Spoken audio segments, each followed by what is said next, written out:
Speaking of reliability, a podcast with good friends talking with you about reliability engineering topics.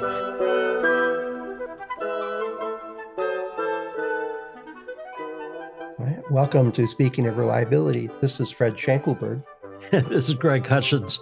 Good morning, Fred. How are you? Oh, pretty good. Hey, it's a little bit off reliability, but I think it affects all reliability. I ran into this article last week that was talking about the prevalence of use of AI systems to artificial intelligence systems to provide code to solve problems for people writing code and actually write the code, and then they deal with it and troubleshoot it or whatever. One of the findings of this, it was a survey of sorts, and they said that the older AI or older software engineers use some AI to do what they're doing, and use it in a tactful or in a tactical way. It saves them time and does stuff like that, which would be expected. They kind of know the software and they know what they're trying to do, and they can prompt it efficiently to get solutions.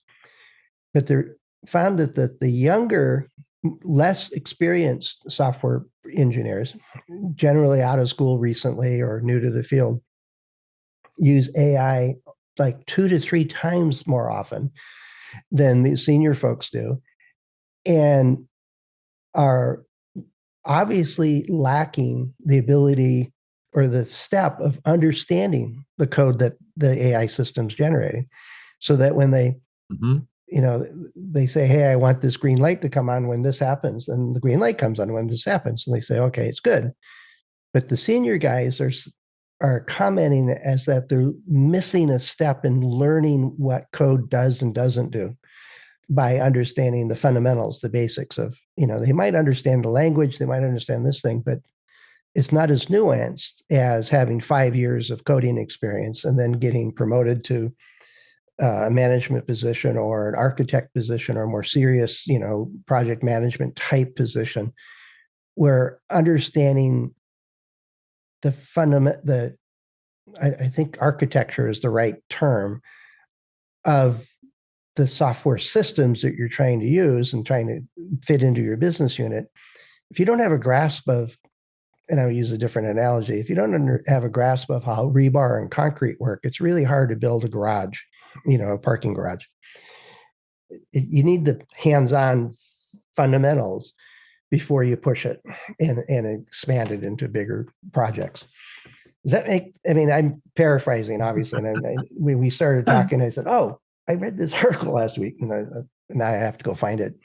But are you seeing that at all? I know you use AI for coding and doing stuff like that, and you're an old, I don't know if you started with punch cards or not, but you've been doing software for a while.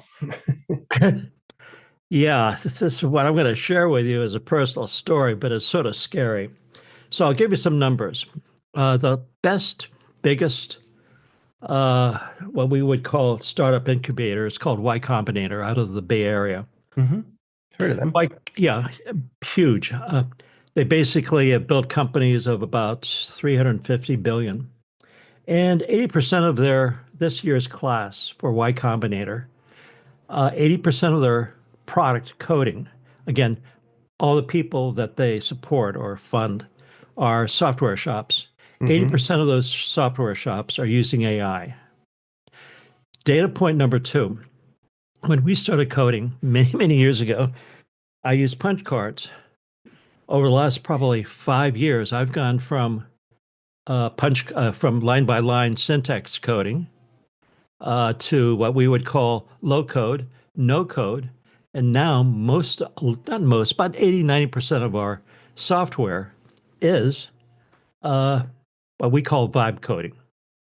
And vibe coding basically means you've got an idea, you throw out the idea either verbally or in a written form into your prompt, and it spits out code. Okay. Now, the trick is you've got to have the base knowledge to write the prompt correctly. And the base knowledge is what you were just talking about. If you don't have the base knowledge in terms of state, or permissions or scale or backend.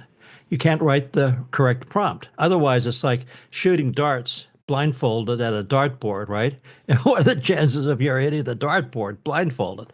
Almost zero. And that's the Yeah. same analogy in what we call vibe coding. You've got to have the basics. Yeah, it's in the expanded beyond software. I'm hearing of folks like in mechanical engineering and in industrial graphic design, and in others that are looking to AI to run the calculations for them, or to give them a draft of artwork that they can work off of, or a concept. And it's fine, I believe, and this is only my opinion, that kind of use of AI is fine, like you said, if you get the right prompt. Whereas I'm not a trained mechanical engineer. I know something about it, a few things about it, but let's say I'm working on a gadget and I need to put tolerances on it, which is a pain in the butt. I know that from the mechanical engineers I work with. It's a detail they know they got to do. And to do it well takes time and effort.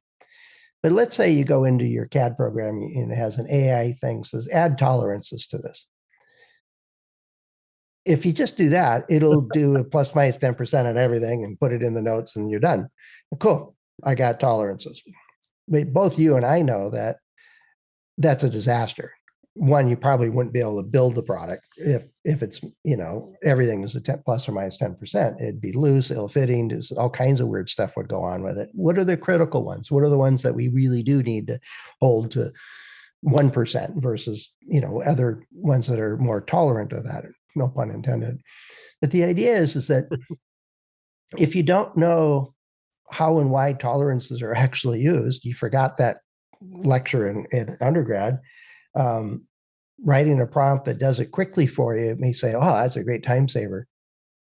What I don't see, and I have a very limited experience with using AI. I've used it a few times and played around with it. But if you don't ask it a good prompt, I'm using air quotes here, a specific prompt, it will give you an answer that sounds authoritative and everything else. And, it'll try to respond to that prompt. What it doesn't do is this, well, what are you using this for? Is this software in do you need to consider security or cybersecurity, or do you need to, involve this or the business elements of this? Or do you optimizing for cost or time to market? Or it doesn't come back and say, at least in my experience, it doesn't come back and say, give me some context. The prompt is not complete. It just answers.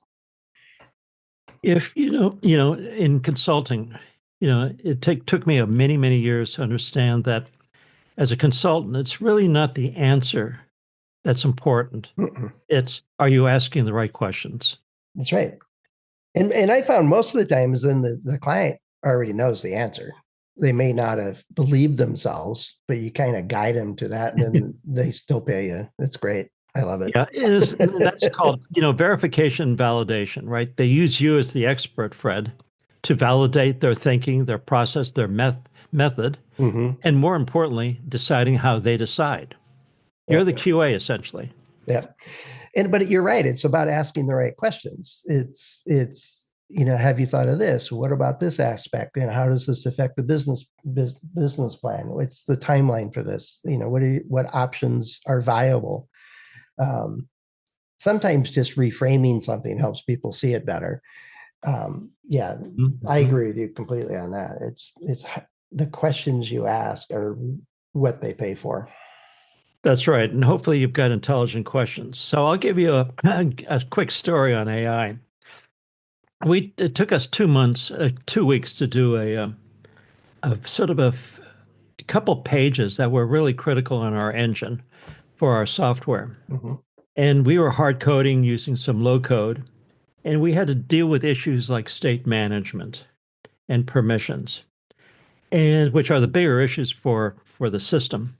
And we were messing up because, well, for a lot of reasons. Anyway, we finally understood what were the key questions to ask. So we went to Cursor, which is one of these, quick, vibe coding tools. And we basically spent half an hour with the prompt, which was pretty detailed, defining the software, the process, the outcome, the inputs, the backend, which is the database, the UI, UX, giving it 2 or 3 examples, right? So feeding pictures into it, right? Which are at one point schematic, then more detailed screens, and a Figma type screens. Mm-hmm. Then it gave us an answer in half an hour that took us 2 weeks of prior work to do. Unbelievable. But we knew what to ask for, and we gave it, screenshots. We gave it. Yeah. It was that 2 weeks prior work that allowed you to ask the right question to have it craft the right answer or a good answer. Bingo, bingo. Yeah. It was the 2 weeks. And that's the same point you're making. If you don't have the basic training, Yeah. Yeah. being an engineer, spending 5 years as somebody's, what do you want to call it? Well, they used to call it apprentice, but it's not that Apprentice. anymore. Yeah. Yeah, it's Engineer in training, I think is what yeah, it's called EIT. nowadays. That's right. It's an EIT, engineering training. You don't, how can you design something? How can you put your stamp on a design?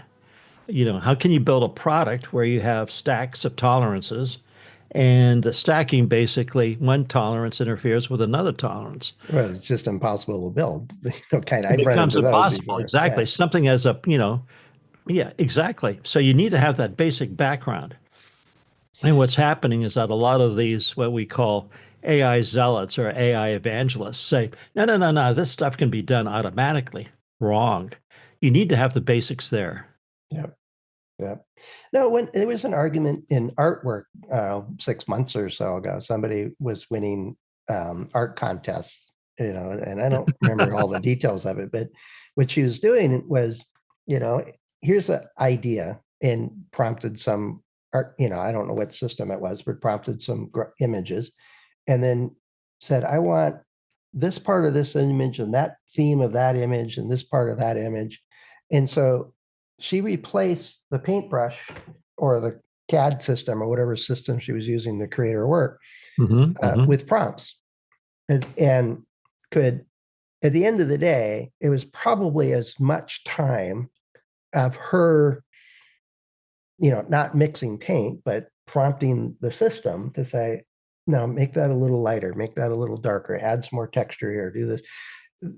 Then about equivalent time as it would have taken to actually think through and design a graphic or an image. And she was getting pretty good money for her work and was getting awards and stuff. And it was back early on when you didn't have to claim it was AI generated. And then somebody ratted her out for whatever reason. And then it became that gray space as well. She's using AI as a tool to visualize her concept. How's that different than a paintbrush? And that was the first conversation I ran into where I thought, it's knowing the prompt, crafting the prompt is a skill. It's not, I need the green light to turn on, and there's no context. And then I played with a chat GPT a little bit. And I found that even if I ask a really silly question in reliability engineering, it will give me an answer, a completely frivolous answer and pretty meaningless answer. But it didn't challenge me to say, what's the context here? And if you run into that at all, maybe that's our $1 million idea. We should come up with an AI system that says, no, wait, hold on here. What's the context? You need to fill in the prompt properly here. Oh, God, I've got lots of stories about that. So this is the year of agents. Agents basically do things. They're basically little lines of script, and they can do things. Next year, 2026, these agents will have autonomous decision making. So basically, it can spit out a design. But how do we know the design is safe? How do we know it's reliable? How do we know that it's got quality built into it? Or if it's even feasible. Bingo. So what happens if we start agenting, giving agency to these software systems to make autonomous decision making on the risk of fires in your backyard, the risk of not having water, the risk of buying car insurance, right? Pricing Hmm. your car insurance. What happens then? Or what happens when we rely on these systems for autonomous decision making where we don't have a human in the middle? And oh, by the way, it's got rights, decision rights to deliver an atomic weapon. You know, I mean, where do you Yeah. stop with this stuff?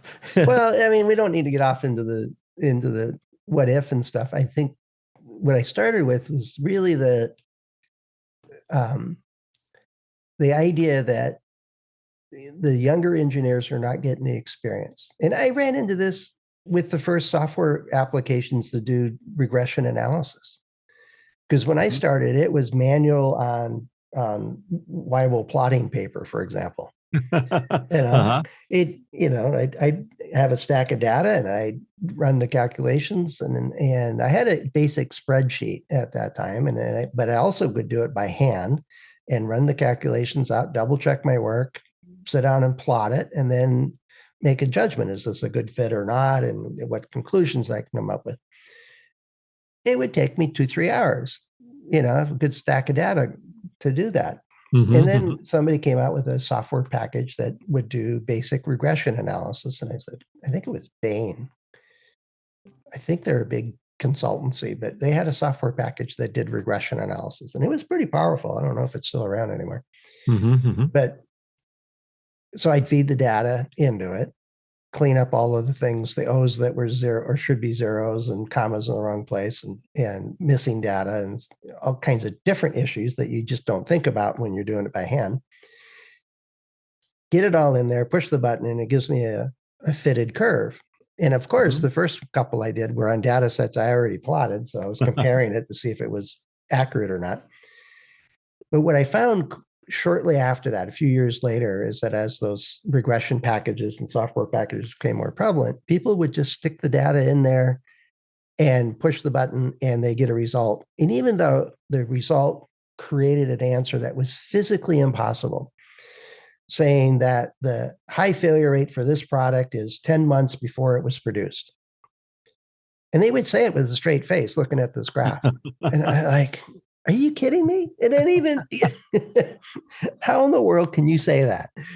And well, it came from the computer. And I think that phenomena is happening for whatever reason with the current state of the technology improvements with AI systems and stuff. Well, it came from AI. It must be true. Um, how many times have you looked at, here's something on the web and you go, well, it came from the web. It must be true. So it comes down to trust and assurance. Yeah, And who decides? I will. I'll be fair, kind of, only if I get rich.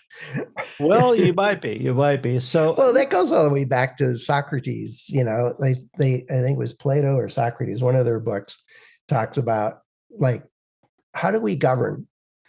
Is it a cobble of like 10 senior people that rotates every year, or is it a random person by chance of all the eligible people that are adults in the community? One of them selected at random and they're in charge for a week or a year or whatever? Or is it a democracy? Or is it representative democracy? Is it a kingdom?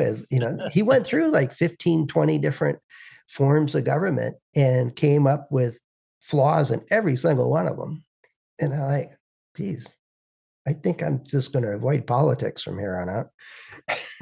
that's the right word. It's governance. So, about 20 years ago, we were QCing an airport.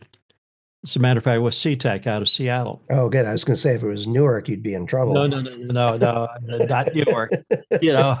But they were building a new runway, and it was $7 billion job. That's 20 Mm-hmm. years ago. Yeah. And our job in our firm was to QC, QA the calculations. And we had a methodology where we would look at the calcs done by normally engineers straight out of school. Mm-hmm. The engineer would basically do the calcs on paper, then give the calculations to a senior engineer who would check them. And then there would be a third engineer who would do the overall check, right, of The one that was in had to sign on it. That's who, bingo. The engineer who had the ticket, the stamp, engineering, professional engineering stamp, who had to Mm-hmm. stamp on it. And he or she would basically look at the entire package, right? You Yep. know, a building or a mechanical system and say, yep, this works and it's safe. And the safety margins 2.5 are okay. Mm-hmm. But somebody would sign off on it. And that was the trust mechanism that we used. Then we would go to the partner of the firm who had some skin in the game, obviously, right? Yeah. Yeah. And say, okay, are your systems there? You know, so we'd go from the calcs at the lowest level, then we would go to the components, then we would go to the assembly, then we would go to the product, and then we would look at the system. Yeah. I can't imagine trying to build an airport today because about halfway through it, somebody said, well, you can only buy stuff from Eastern Washington. Well, you're referring to Trump's Buy America thing. Well, no, I think a trade war shows up, or all your metal that's being constructed is in the East Coast is now not available because Europe just bought it all, or whatever. I mean, there's so many trade disruptions. Yeah, I know you're going to say something about risk, Well, but yeah. Well, yeah, Mr. Greg, the one-trick pony. uh, Yeah, that's basically where we went from looking at quality at a component or component level to looking at risk for the entire system. Because we still in large projects don't look at the entire system, or even geopolitical. Can we get stuff from China these days? yeah, So it comes down to assurance. Who do you trust, and what is required by that person? You know. yeah, but we're not there yet. I think we've been talking about this for a couple of years. Is that if I go to an AI system and say, hey, here's some data. Can you give me a Weibull plot? It can. If I say, what does that mean? It will give me an answer. It'll try to give me But an is it answer. the correct answer? Yeah. And if I don't know, I mean, I used the story a couple of times. One of my neighbors had a young boy that was, I don't know, 8, 9 years old. And says, so what you been doing? And we are getting together to do some yard stuff. And he said, well, I've been playing video games. And his dad's like, yeah, he plays a lot of video games. And I said, what are you doing playing video games? You don't know how to program a video game. Until you can program your own game, I'd say you shouldn't do it. And he was looking, I don't like this guy anymore. And his dad is a software program or engineer. And so he taught him some basic code, and I don't know what package it was. It was sort of like basic or something like that. And he wrote a game where it was catching flies. And there's, something's buzzing around and you have a cursor and you're trying to catch it, tap it. Uh-huh. And a little bit of anticipation of where it was going and stuff like that. And it was his favorite game for 2 days. And then he saw me again and says, I wrote a program. It's really cool. And he described it and he knew some of the challenges he had and all that other stuff. And his dad helped him on some of the details and taught him the language, and it took him about a month overall. And then his first question is, can I go back to my regular video games now? Yeah, okay. But the issue is that we have so much software, so much magic all around us all the time. Right. If we only could use a phone, if we understood how the telecommunication systems worked, we would never talk to anybody outside the house. But we get this complacency that goes through the university programs, that you learn architecture, you learn some of the archaic knowledge of this, you get forced to do it by hand once or twice, and then you forget it, because once you get your degree, you can use AI or you can use the existing software solutions to solve this stuff. At least universities for mechanical engineers are teaching them how to use CAD systems effectively.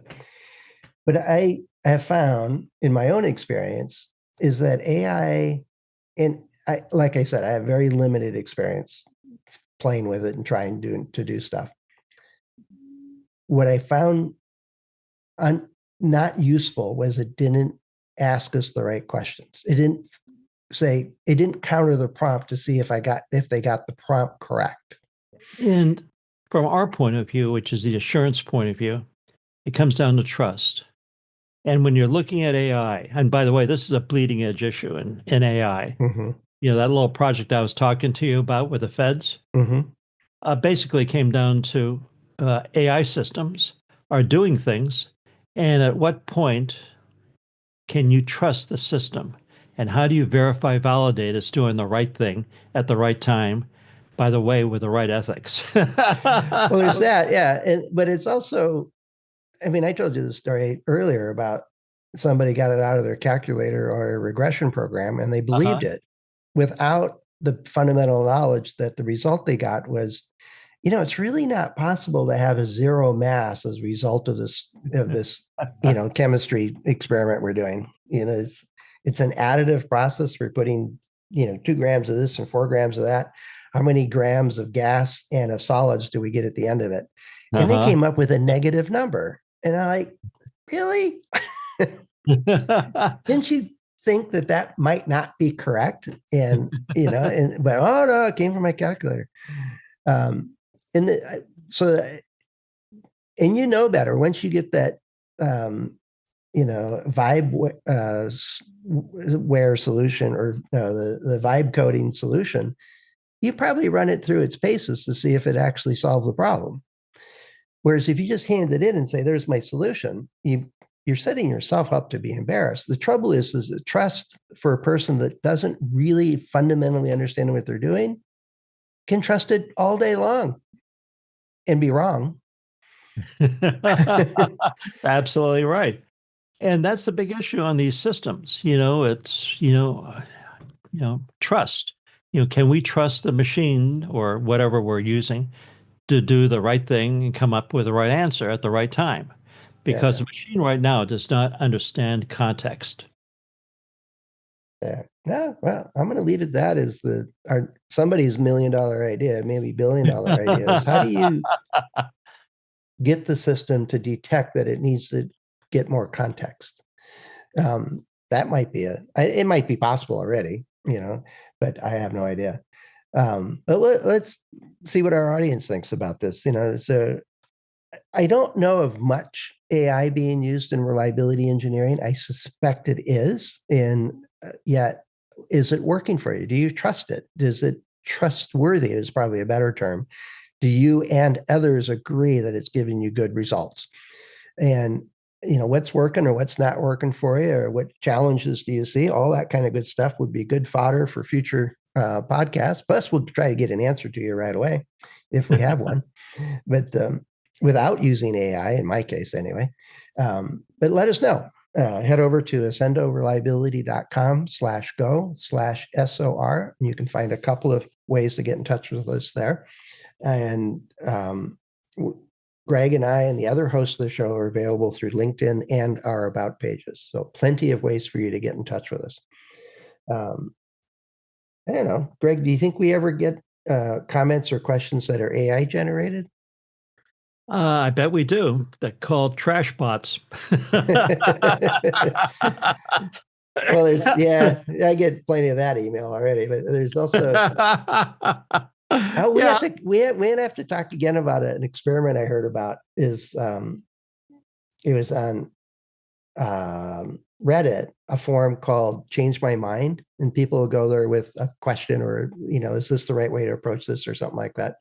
And then and apparently a bot came back and would answer questions and try to change people's minds, and it outdid other humans, assuming that everybody else was human, and had a much higher percentage of the ability to change people's minds. And the form included, the original author would say, "Yep, this changed my mind." They would indicate whether they believed it or not. And the AI bot they were running had the best score of changing people's minds. And then they let the Reddit people know that they were doing that, and they got all upset and yelled at them and stuff. They didn't publish their paper and things like that. Well, let me leave you with one last thought. Sure. Right now, in the last 3 months, research has basically discovered that these machines can deceive, lie, and basically self-preserve, meaning, their focus, if they see you as an adversary, is for self-preservation. Huh. Sounds like we have to come back and talk about that one. That's another topic. That's another topic, yeah. All right, thanks, Greg. Thanks, Brad. Talk to you soon. Bye. Thanks for listening to Speaking of Reliability. We invite you to join the conversation. If you have a question or a topic that you think we should discuss in a future show, please let us know. You can find a comment box below the episode show notes, or just leave a note as part of a review on iTunes.